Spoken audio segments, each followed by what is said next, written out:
My brother whispered, "Enjoy the termite farm." When the lawyer read our father's will, he inherited the family's $12 million car dealership empire. I got a rotting, abandoned farmhouse in the middle of a swamp. My mother and brother laughed at me, telling me to sell it for scrap. They had no idea that my father had left me a secret. Behind a false wall in the crumbling library, I found a steel bank vault. And inside wasn't dust, it was $34 million in gold bars. Watch the moment I walked into my brother's office and dropped a cashier's check that silenced him forever. "Enjoy the termite farm, loser." My brother Kevin whispered it in my ear just as the lawyer, Mr. Abernathy, finished reading the last line of our father's will. Kevin sat back in his leather chair, a smug grin plastered across his face, adjusting his Rolex. My mother, sitting between us, patted Kevin's hand affectionately, as if he were the one who had just been insulted, not the one doing the insulting. "My name is Sam, and for my entire life, I was the other son." Kevin was the star. He was the high school quarterback, the business major, the one who was groomed from birth to take over Dad's empire. I was the carpenter, the guy who liked working with his hands, the one Dad called simple, because I preferred building cabinets to balancing spreadsheets. When Dad passed away from a sudden heart attack, we knew the division of assets would be lopsided. But I didn't expect it to be a humiliation. The estate was substantial. The crown jewel was Miller Motors, a chain of 5 luxury car dealerships across the state, valued at roughly $12 million. There was also the family home in the suburbs, a stock portfolio, and various liquid assets. "To my son, Kevin," Mr. Abernathy had read, his voice dry, "I leave 100% ownership of Miller Motors, the stock portfolio, and the primary residence, with the stipulation that he cares for his mother." Kevin had fist-pumped at a will reading. "And to my son Samuel," Mr. Abernathy continued, pausing to adjust his glasses, "I leave the property known as the Old Henderson Place." That was it. The Old Henderson Place was a decrepit Victorian farmhouse on 10 acres of swampy land about an hour north of the city. Dad had bought it at a foreclosure auction 20 years ago for dirt cheap, thinking he would flip it. He never did. It had sat vacant for 2 decades, rotting. The roof leaked, the foundation was cracking, and I was pretty sure it was infested with raccoons. "Is that it?" I asked, stunned. "A house that should be condemned." "Dad knew you liked fixing things, Sam." Kevin laughed, checking his phone. "He figured you needed a project since you'll never run a real business. Honestly, he did you a favor. If you scrap the copper wiring, you might make a few $100. "Kevin, be nice," Mom said, though she didn't look at me. "Your father wanted Sam to have something suited to his skills." "It's an insult," I said, standing up. "He left Kevin $12 million and left me a liability. The property taxes alone will bankrupt me before I can even renovate it." "Then sell it to me." Kevin shrugged. "I'll give you 10 grand for the land. I need a place to dump old tires." I looked at them. My mother, who had always enabled Dad's favoritism, and my brother, who had never worked a hard day in his life, but acted like he built the world. "No," I said, grabbing the deed from the table. "I'll keep it." "Suit yourself," Kevin sneered. "Don't come crying to me when the roof collapses on your head." I drove out to the property that afternoon. It was worse than I remembered. The driveway was overgrown with weeds effectively blocking my truck, so I had to walk the last 100 yards. The house loomed against the grey sky, a skeletal structure of peeling white paint and broken windows. The front porch sagged dangerously to the left. I unlocked the front door, the key stuck, and I had to shoulder it open. The smell hit me instantly. Mildew, dust, and old wood. I walked through the dark hallway. Ideally, I wanted to fix it up and flip it. If I did the work myself, maybe I could squeeze $50,000 of profit out of it. It would take a year of backbreaking labor, but it was all I had. For the next 3 weeks, I camped in the living room in a sleeping bag. I spent my days tearing out rot and my nights eating canned beans by the light of a lantern, because the electricity was unconnected yet. Kevin called me once. Not to check on me, but to brag. Just ordered a new Porsche, he said. Company car, obviously. How's the shack? Find any dead bodies yet? Goodbye, Kevin, I said, and hung up. The breakthrough happened on a Tuesday. I was working in the library, a room on the ground floor with floor-to-ceiling bookshelves that were warped from water damage. I was tearing them out with a crowbar, planning to reframe the wall behind them. I ripped a large section of shelving away from the wall. Behind it, instead of drywall or studs, there was wood paneling. Dark, polished mahogany that looked strangely untouched by the decay in the rest of the house. I frowned. Why would someone put expensive mahogany behind a cheap bookshelf? I tapped the wood with my hammer.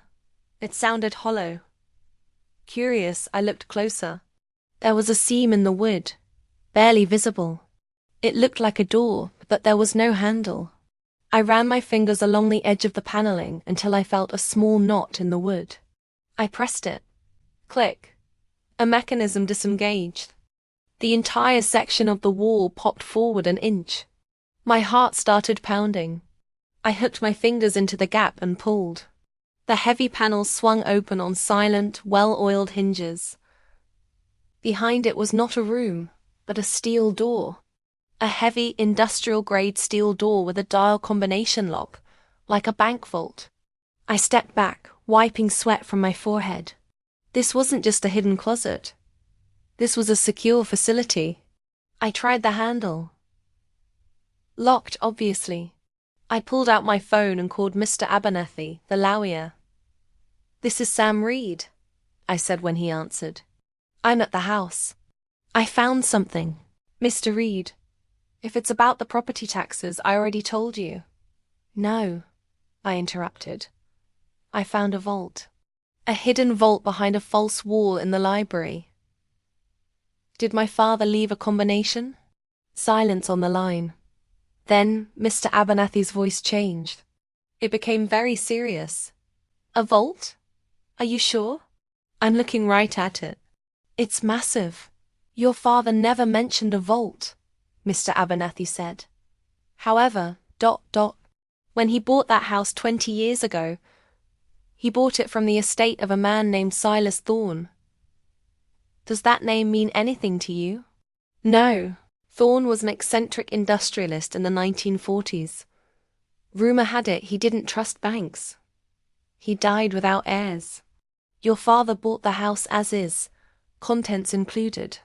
He visited it once, said it was a dump, and never went back. He likely never knew that vault was there. So, whatever is inside is mine. The house and its contents are yours, Sam. If you can open it. "I can open it," I said, looking at the heavy steel.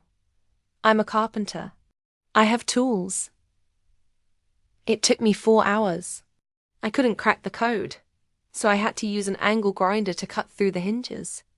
It was brutal work, creating a shower of sparks that lit up the dark library. Finally, with a groan of metal, the heavy door gave way. I shined my flashlight into the darkness. It was a small room, maybe 10 by 10. The air inside was stale and dry. It was lined with metal shelves. On the shelves were rows and rows of metal boxes. And in the corner, covered by a tarp, was something large and bulky. I walked in. I grabbed the first metal box and opened the lid. I stopped breathing. It wasn't cash. It was gold. Small, heavy bars of gold, stamped with the date, 1938. I grabbed the next box. More gold. I grabbed a third. This one was filled with jewelry diamonds, rubies, sapphires, set in heavy, antique platinum settings. I stumbled back, my mind racing. There were 50 boxes on these shelves. Then I looked at the bulky shape under the tarp in the corner. I walked over and pulled the canvas off. It was a motorcycle. But not just any motorcycle. It was a 1915 Cyclone board track racer. I knew enough about vintage machines to know that this was one of the rarest motorcycles in the world. The last one I saw at auction sold for nearly $1 million. And this one looked pristine. I sat down on the dusty floor of the vault, surrounded by millions of dollars of gold and history. My father had left me this house as a joke. He had left me a termite farm to mock me. He had accidentally given me a fortune that dwarfed his car dealerships. My phone rang. It was Kevin. "Hey, loser." Kevin's voice was slurred. He was probably drunk at the country club. "Mom wants to know if you've given up yet. She says you can move back into the basement if you apologize for being ungrateful." I looked at the gold bar in my hand. I looked at the rare motorcycle. "I'm not giving up, Kevin," I said, my voice eerily calm. "In fact, I think I'm going to enjoy this house. I really think I am. Whatever. Just don't ask for money." "I won't," I said.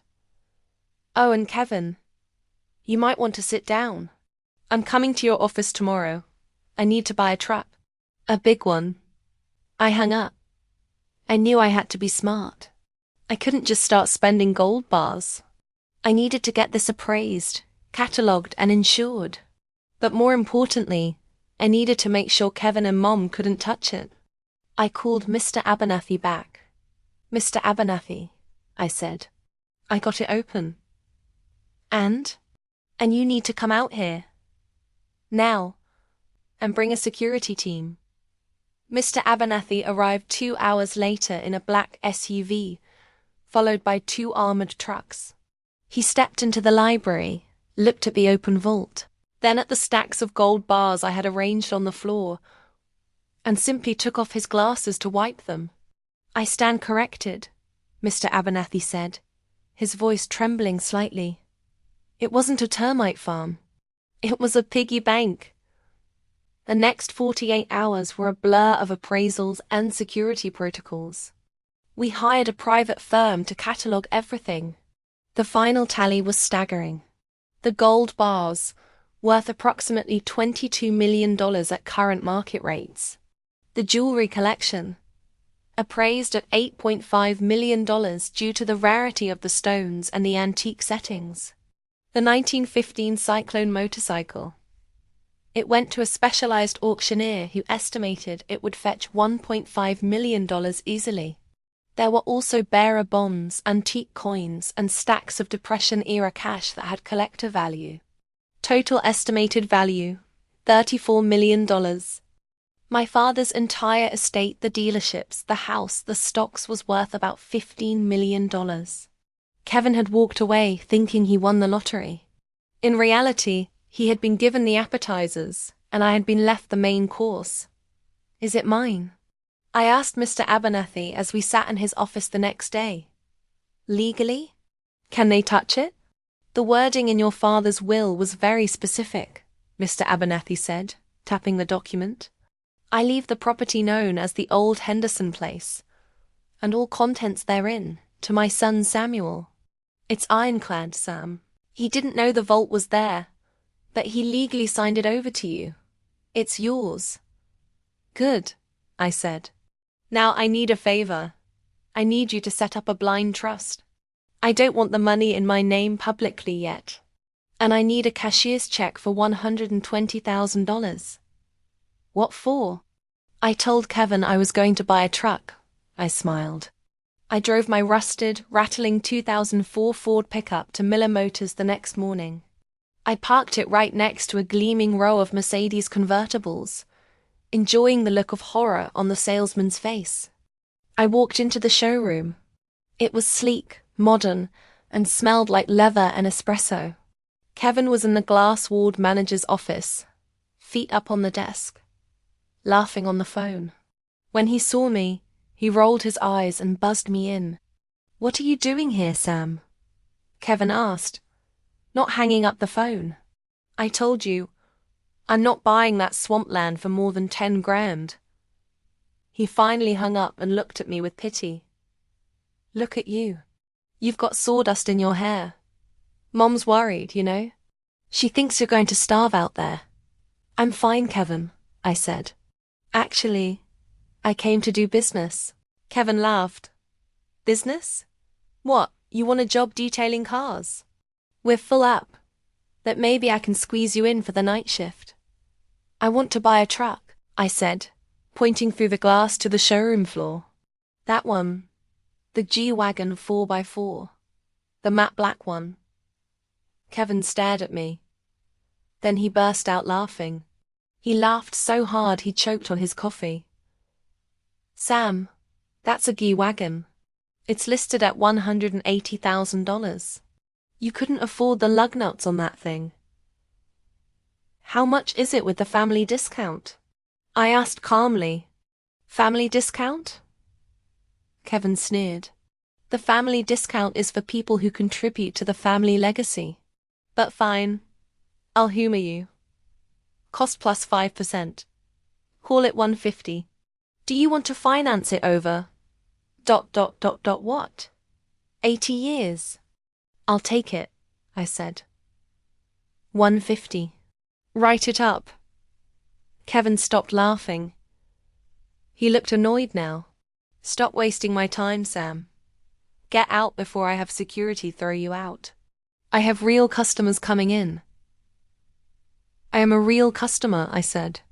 I reached into my dirty work jacket and pulled out the cashier's check Mr. Abernathy had prepared. I slammed it on his desk. Kevin looked at the check. He picked it up. His eyes scanned the amount, the bank watermark, the signature. What ... is this real? He looked up, confused. Where did you get this? Did you take a loan? You don't have collateral. Did you steal this? It's real money, Kevin. Verify it. He called his finance manager in. They ran the check. It cleared instantly.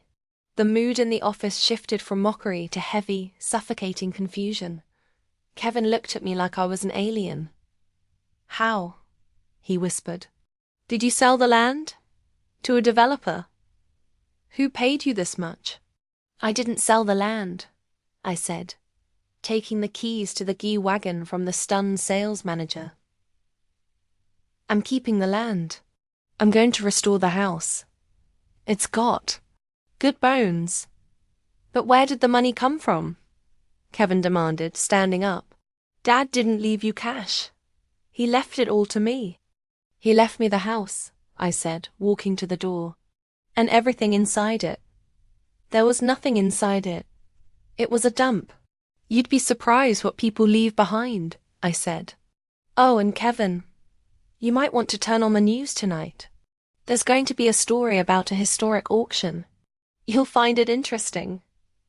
I drove the G-Wagon off the lot, leaving my rusted truck behind for them to scrap. It felt good. But the real show was just starting. That evening, the local news broke the story. Mr. Abernathy had issued a press release about the Henderson hoard, though he kept my name anonymous for the moment, simply referring to me as the property owner. I sat in my hotel room, wasn't sleeping in the dusty house anymore, and watched the TV. A stunning discovery in the northern county today, the anchor announced. A hidden vault containing millions in Depression-era gold, and a rare 1915 Cyclone motorcycle was found in a derelict farmhouse. Experts are calling it the find of the century, valued at over $34 million. The identity of the lucky heir who inherited the property has not been released. But ... double quotes, my phone rang. It was Mom. I let it ring. It rang again. Kevin. I let it ring. Then a text from Kevin. Pick up the phone. Is this you? Then another text from Mum. Sam, honey, are you watching the news? Call me immediately. We need to talk about the estate. I smiled and took a sip of champagne. They had spent my entire life telling me I was worthless. They had mocked my inheritance. They had laughed when I said I would keep the house. Now they realized that the garbage they threw at me was made of solid gold. I finally answered the phone on the third call. It was Kevin again. Hello? You son of a B***********. Kevin screamed. You knew what was in there. I found it 3 days ago, Kevin. That's Dad's gold, he shouted. That's my gold. He left the business and assets to me. You just got the house. And the contents therein, I reminded him, quoting the will. Mr. Abernathy was very clear. I'm suing you, Kevin yelled. I'm going to sue you for every ounce of that gold. You defrauded the estate. You hid assets. I didn't hide anything. Dad bought the house with the vault inside. He gave it to me. You laughed at it. Remember? Termite farm, you said. Mom is crying, Sam. She's sick. How could you do this to her? She's sick? I asked dryly. She seemed fine at the reading when she was patting your hand while you insulted me. Tell her to take an aspirin. We are coming over there, Kevin threatened. We are coming to the house right now. I wouldn't do that, I said. I hired security, armed security, and since it's private property, well, you know the laws. I hung up. But Kevin wasn't the type to give up. He was greedy, and he was used to getting his way. The next morning I was served with a lawsuit. They weren't just claiming the gold. They were claiming that I had undue influence over Dad, and that the will was invalid because Dad was out of sound mind when he gave me the house, even though the will was written 10 years ago. It was a desperate, Hail Mary lawsuit, but it froze my assets. The auction house couldn't sell the gold until the legal title was clear. I went to Mr. Abernathy's office. They blocked the sale, I said, frustrated. It's a standard tactic, Abernathy said. They want to bleed you dry in legal fees so you settle. They want half. They get nothing, I said. They got $12 million. This is mine. We can win, Abernathy said. But it will take months. Unless ... Unless what?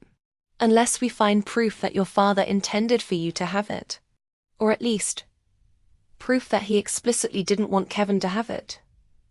Dad didn't know about the vault, I said. So how could there be proof?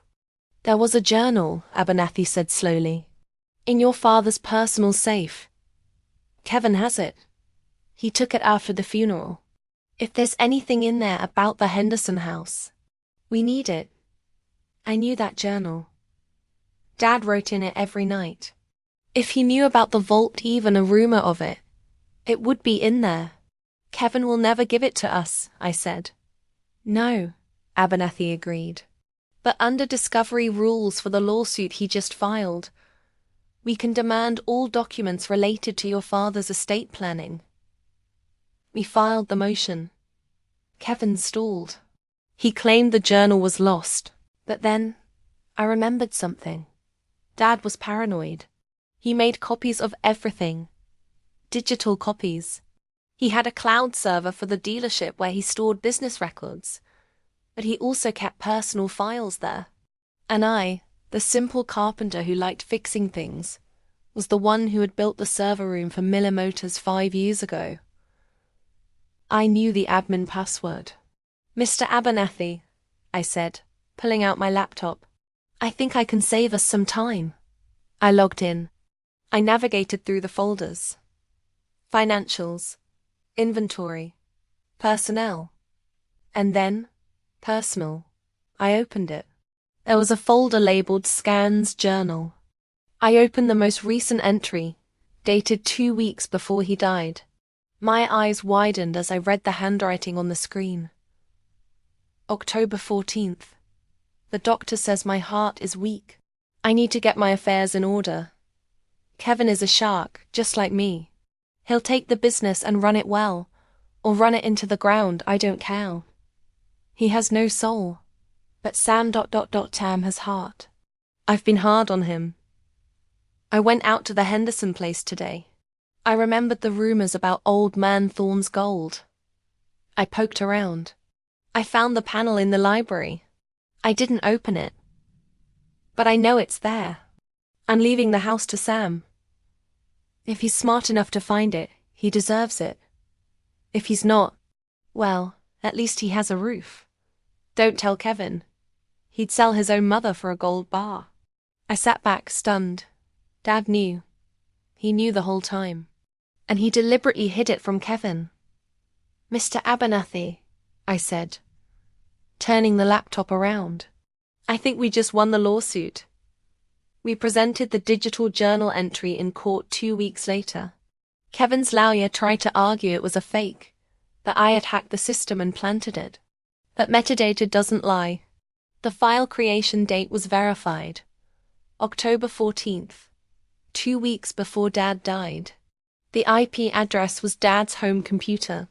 The judge looked at Kevin, who was sweating through his expensive suit. The intent of the deceased is clear, the judge ruled.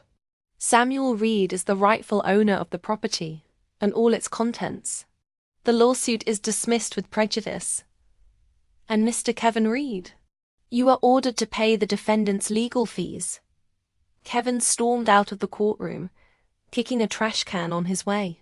Mum stayed behind, looking small and frail in the gallery. She walked up to me as I was packing my bag. Sam, she said, her voice trembling. Your father, he kept secrets from all of us. He knew who we were, Mom, I said gently. He knew Kevin was greedy.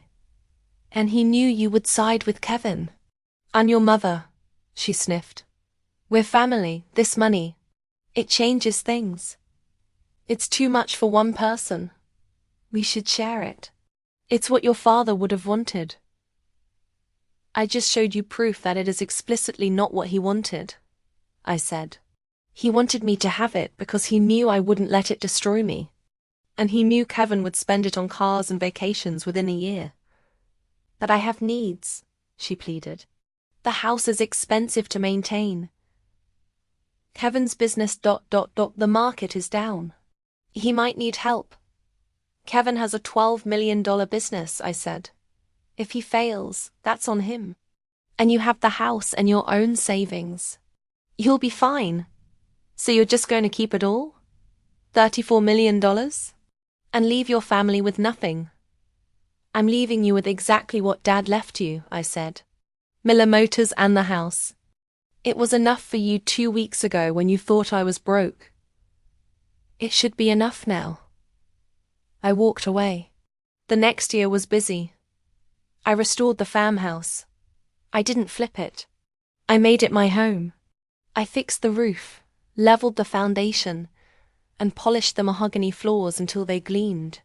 I kept the library exactly as it was, minus the hidden door, which I sealed shut. I sold the gold slowly, investing the money in a diversified portfolio. I kept the motorcycle. It looked good in the living room.